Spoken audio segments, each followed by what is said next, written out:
in case they had already heard me or didn't want to hear me talk. So this is an awesome building. Jenny's already told you all about it. The one thing I'll add is something I learned just a few minutes ago. There is a bathroom in that closet back there. No longer have to use the outhouse. So I have, and the other thing I want to mention before I get started is I've got copies of the new book and then my first book, Austin, Texas, Then and Now, for sale. And the proceeds, the profits on those books will go to the support of the Nameless School. So the thing I've given so many talks over the past few years that I'm starting to run into people that have heard me before, and I'm always worried about that they've heard the exact same talk. Not long ago, I was at a function and an elderly gentleman came up before the talk and he said, "Oh, I heard you just 3 days ago at some other thing." And I said, "Oh gosh, then you're going to be bored." And he says, "No worries, I don't remember a damn thing." Hopefully you'll remember a little more, you'll remember at least something when you walk away from today. The book I'm going to talk about is not Austin, Texas, Then and Now. It's Seat of Empire. It's the one that came out just in July from Texas Tech Press. It's the story of Austin's founding as the capital of the Republic of Texas. But in a sense, it's also the story of the two men on the cover, Sam Houston and Mirabeau Lamar. These were the two dominant political figures of their age in the Republic of Texas history. There were no official political parties back then, but political thought sort of coalesced around these two guys. And people started referring to the Houston Party and the anti-Houston Party. And I see some friends just came in the back. "Come get something to drink. Come eat." This is very informal. You're not. And there's some cheers. Find a seat. So it was the Houston Party and the anti-Houston Party, and what impresses me about those names is that you have to be a pretty powerful politician, as Sam Houston was, if your opponents are named after you. So and that points out the fact that while Lamar was a big figure, it's Sam Houston that we tend to remember. And you couldn't pick two more opposite personalities to be rivals. Sam Houston, as you probably know, was a very loud, very large man, one of these larger-than-life characters. He loved to stand in front of a crowd. He was funny. He captivated people with his speaking style. This is back in the days before the internet and TV and movies, so a lot of times for entertainment, people would go listen to people give speeches. And Sam Houston was a master at this. People loved hearing him go on, and they didn't give 30-minute speeches. They gave 2-hour speeches, 3-hour speeches, and he always got good reviews for his talks. Mirabeau Lamar, by contrast, was very good in small groups. People described him as charming and witty, but put him up in front of a crowd of people like this, and he tended to freeze up. He spoke very slowly. He would jumble his words and his thoughts, and he did not come off well. He probably would not be a real successful politician these days just because of the way he presented himself in public. More than one person who met him in a group setting like this came away thinking that he was not very bright, which was absolutely not true. He was an extremely smart man. The other difference is Sam Houston was the quintessential politician in that, I could never be a politician because you get all sorts of abuse heaped on you, and I would tend to take that personally, and it would be very hard for me to function like that on a day-to-day basis. Sam Houston evidently didn't care, and it rolled right off his back, and he got right on with the business at hand.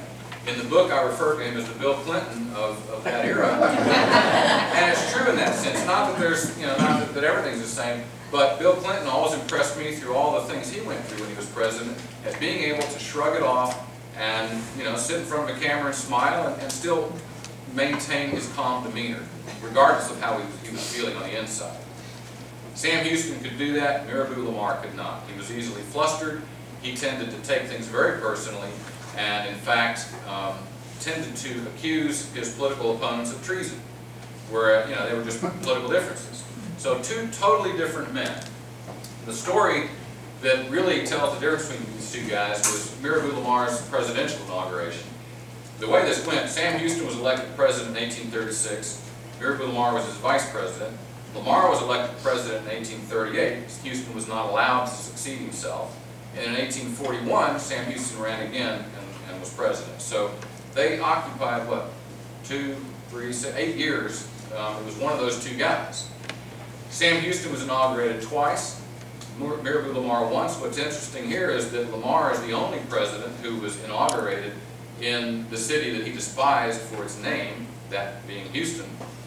Sam Houston was the only president ever inaugurated in the city of Austin, a city whose founding he opposed because of its location. And at Lamar's inauguration in December 1838 in the city of Houston, he was going to give a big inaugural speech. Everybody was very anxious to hear this.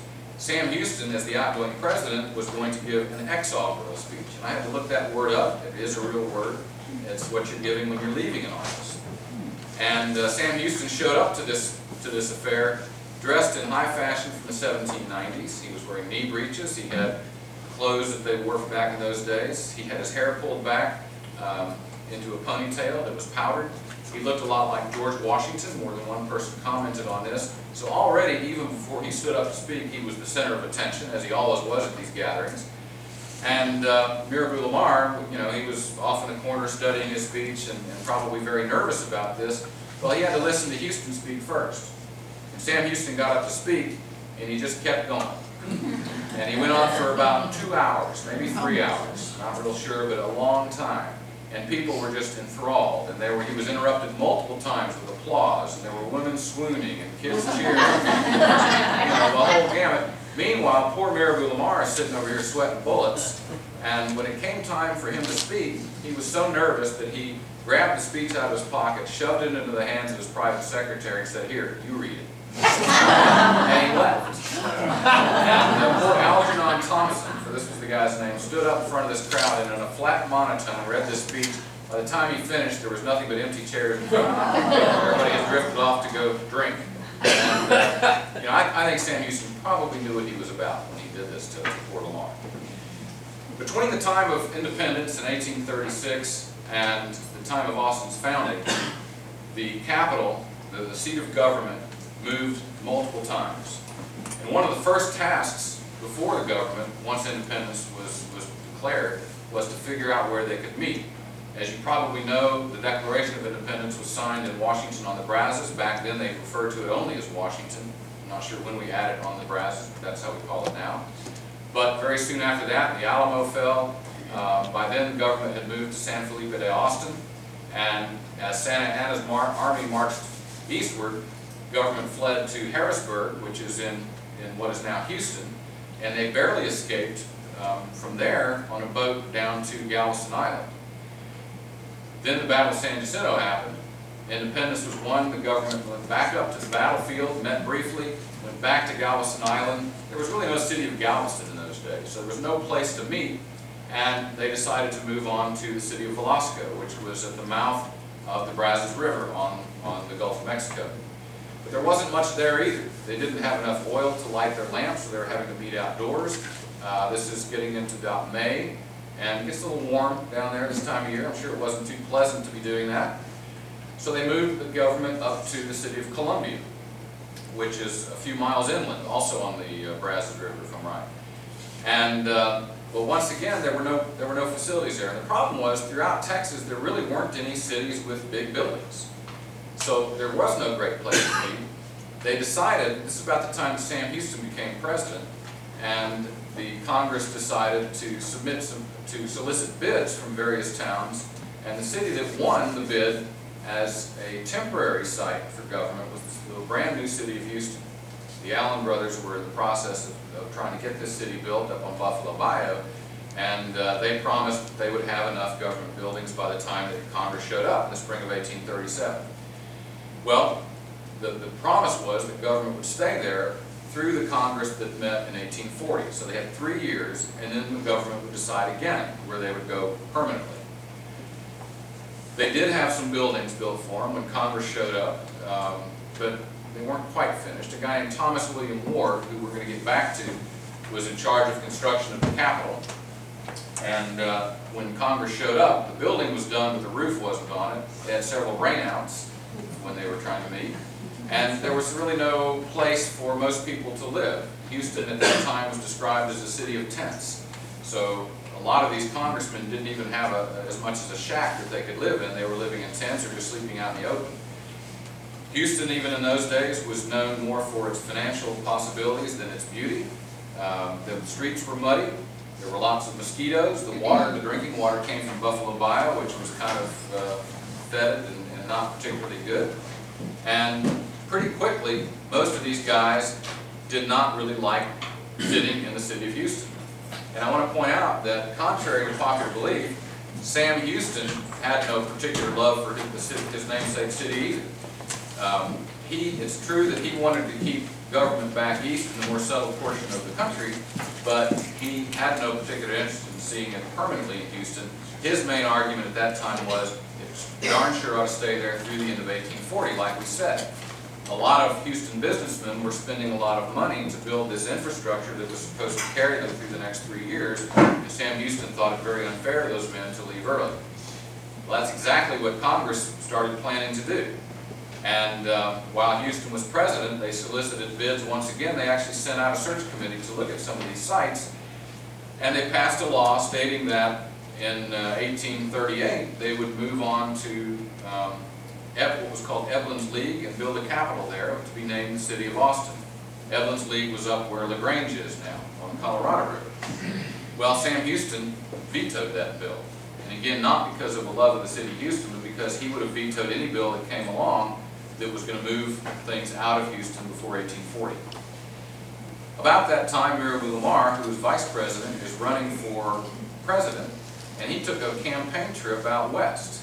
And he ended up right here, right close to here, on the Colorado River at a little village called Waterloo.